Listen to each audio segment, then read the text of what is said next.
Olá, tudo bem? Seja bem-vindo aqui no canal Fé e Seguir. Meu nome é Rafaela e hoje nós vamos falar sobre a armadura de Deus, como devemos usar essa armadura no nosso mundo espiritual. Se você gostar, curte, compartilha e comenta aqui embaixo o que você achou, certo? Então vamos lá. Efésios capítulo 6, versículo 11. Vistam toda a armadura de Deus, para poderem ficarem firmes contra as ciladas do diabo. Pois a nossa luta não é contra as pessoas, mas contra os poderes e autoridades, contra os dominadores deste mundo de trevas, contra as forças espirituais do mal nas regiões celestiais.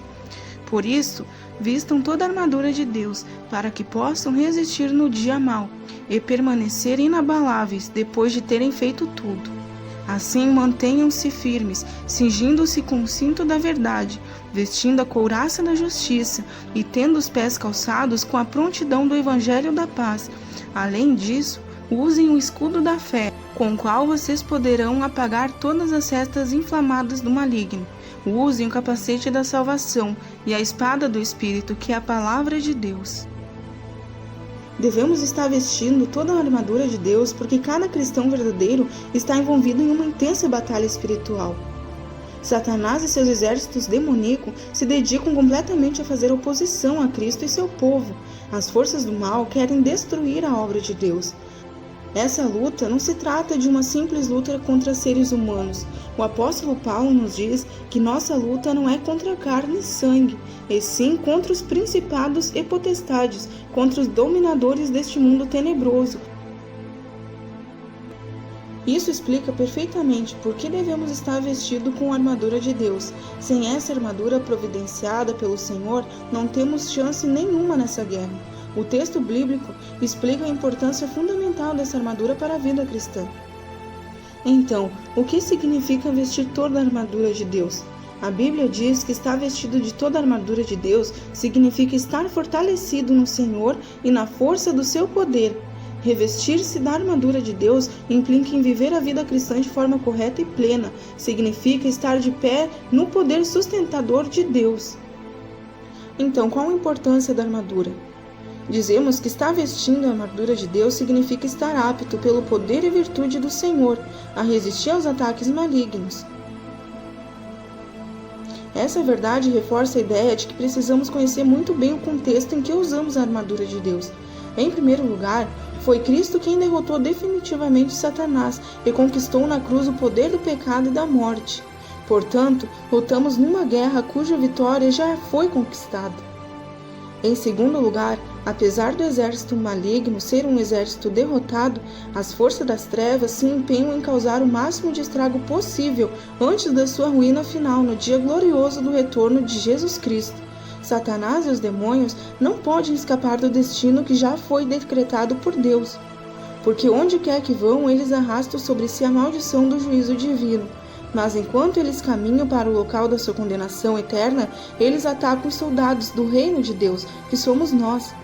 Então, vestidos da armadura de Deus, nosso papel é semelhante a um soldado que monta a guarda num território conquistado. A luta do crente é fundamentada na vitória conquistada por Cristo. Foi Deus quem providenciou essas armaduras para nós usar, e Ele é quem forjou as armas e como uma dádiva. Ele entregou sua armadura aos seus filhos, que somos nós. Por isso, sem o poder divino, ninguém é capaz de usar a armadura de Deus. Então, o que é o cinturão da verdade? O primeiro elemento da armadura de Deus citado por Paulo é o cinturão da verdade. Ele diz: "Estai, pois, firmes, cingindo-vos com a verdade." Aqui o apóstolo tinha em mente o cinturão de couro que os soldados usavam. Esse cinturão protegia a região do baixo abdômen e tinha papel fundamental para todo o restante da armadura. Ele prendia a túnica do soldado, sustentava a couraça e servia de suporte para a espada. Na armadura de Deus, essa verdade não é outra senão a verdade de Cristo, a veracidade do Evangelho. O próprio Jesus declara: "Conhecereis a verdade e a verdade vos libertará." E ainda: "Eu sou o caminho, a verdade e a vida." Vestir o cinto da verdade é se vestir da verdade de Cristo, é ter sua vida sustentada pela verdade da palavra de Deus. Consequentemente, aquele que está vestido da verdade de Cristo também terá uma vida marcada pela autenticidade e pela sinceridade. Ele jamais apoiará o engano. A palavra de Deus também afirma que Satanás é o pai da mentira, e se tem algo que desagrada a Deus é a mentira. Pense bem, qual a maior arma usada pelo diabo para nos derrotar? A mentira. Ele distorce a palavra de Deus e tenta incutir em nossas mentes toda espécie de pensamento contrário à vontade de Deus. Quantas pessoas são derrotadas pelos próprios pensamentos? Satanás ama usar a mentira para nos humilhar, nos enfraquecer, criar contendas e odiar uns aos outros. Assim, a verdade é a primeira parte da armadura, o cinto da verdade, que envolve nosso coração e mente. É esse cinto da verdade de Deus que tornará forte todas as outras partes da armadura. Aliás, somos bombardeados o tempo todo com a mentira em nossos pensamentos. Esse é o golpe baixo do inimigo, destruir nosso entendimento. Mas se estivermos intimamente ligados com Deus, suas palavras estarão em nossa boca e em nosso coração, e as utilizaremos como arma. A couraça da justiça. Após falar do cinturão da verdade, Paulo diz que o crente deve vestir a couraça da justiça. A couraça era um traje feito de metal, ou um combinado de couro duro, e que protegia o tronco do soldado, onde estava o coração e outros órgãos vitais. A couraça da justiça fala da própria justiça de Cristo imputada no crente, mas essa justiça imputada, obviamente, irá conduzir o crente a uma justiça prática e diária. Podemos vestir a couraça da justiça refletindo na justiça de Deus e aplicando à nossa vida. A couraça da justiça leva ao arrependimento. A justiça perfeita de Deus realça nossas falhas e mostra que precisamos do perdão de Deus e da sua ajuda para mudar. Ela livra da culpa. Jesus justifica todo aquele que se arrepende. Pela justiça de Deus, não precisamos viver presos pela culpa do pecado. A couraça da justiça nos torna espiritualmente mais fortes para viver de acordo com a vontade de Deus, rejeitando o pecado e as mentiras do diabo. Calçados com o Evangelho da Paz. Paulo diz: calçai os pés com a preparação do Evangelho da Paz. Os soldados romanos usavam calçados feitos de couro duro, com um solado cravejado com pregos agudos. Esse calçado dava uma estabilidade ao soldado, pois se prendia ao chão. Ao usar a analogia do calçado dos soldados como a figura da prontidão do Evangelho da Paz, o apóstolo fala da segurança, da confiança e do conforto que há nas boas novas da reconciliação com Deus pela obra de Cristo Jesus. O crente só pode lutar na batalha espiritual se estiver em paz com Deus através de Cristo. Um bom sapato nos ajuda bastante no caminhar, tornando-nos firmes. Se for ruim, poderemos até tropeçar e cair. Como cristão, calçar os nossos pés com a preparação do Evangelho da Paz significa estarmos preparados a qualquer momento para representar o reino de Deus e anunciar o seu Evangelho. E isso podemos fazer onde trabalhamos, estudamos, no seio de nossas famílias. O Evangelho deve fazer parte tão constante da nossa vida que em todo momento seja normal anunciar as maravilhas de Deus. Na verdade, o Evangelho deve estar inserido nas nossas vidas e ser percebido por todos que nos cercam. O escudo da fé. O crente deve estar embraçando sempre o escudo da fé, com o qual ele poderá apagar os dardos inflamados do maligno. Paulo aqui usa uma figura do escudo romano oval e retangular, que tinha pouco mais de 1 metro de altura. Ele era grande o suficiente para encobrir todo o corpo do soldado que se encolhia atrás dele. Esse escudo muitas vezes era umedecido para poder pegar as flechas incendiárias lançadas pelos inimigos. Paulo compara essas flechas que causavam um grande estrago com as tentações lançadas por Satanás contra os crentes. Mas a plena confiança em Deus e em sua palavra é o escudo eficaz contra as setas. A fé viva, verdadeira, contínua e inabalável é o escudo forte do crente. O capacete da salvação. O texto bíblico diz que o crente deve tomar o capacete da salvação.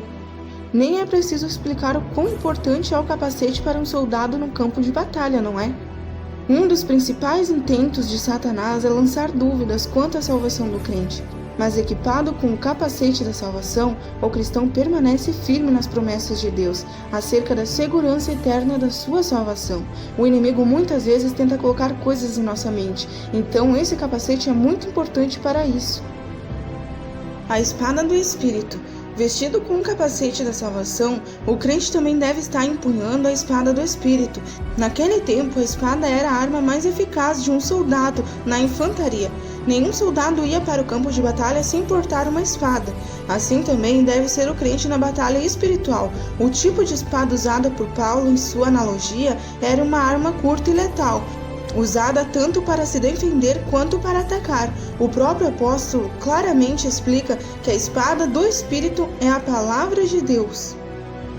Ela faz parte da armadura espiritual que todo crente deve usar. A espada do Espírito é a única arma de ataque eficaz contra o mal. Um cristão verdadeiro precisa estar sempre apto a fazer o uso da palavra de Deus para se defender dos ataques de Satanás. Sem a espada do Espírito, o crente fica incompleto e incapaz de afugentar o mal. Então a espada do Espírito não é como uma espada comum que simplesmente transpassa o corpo. Na verdade, ela tem poder para alcançar o lugar mais profundo do íntimo do ser humano. A espada do Espírito é o Evangelho, é a Bíblia completa. Isto é, a palavra de Deus toda. Diferentemente de uma espada comum, a espada do Espírito jamais perde seu corte, jamais perde a sua utilidade, é eficaz. Infelizmente, muitas pessoas não usam a espada do Espírito de acordo com a estratégia de Deus, mas por conta própria. Não usam para se proteger, mas para atacar inimigos pessoais.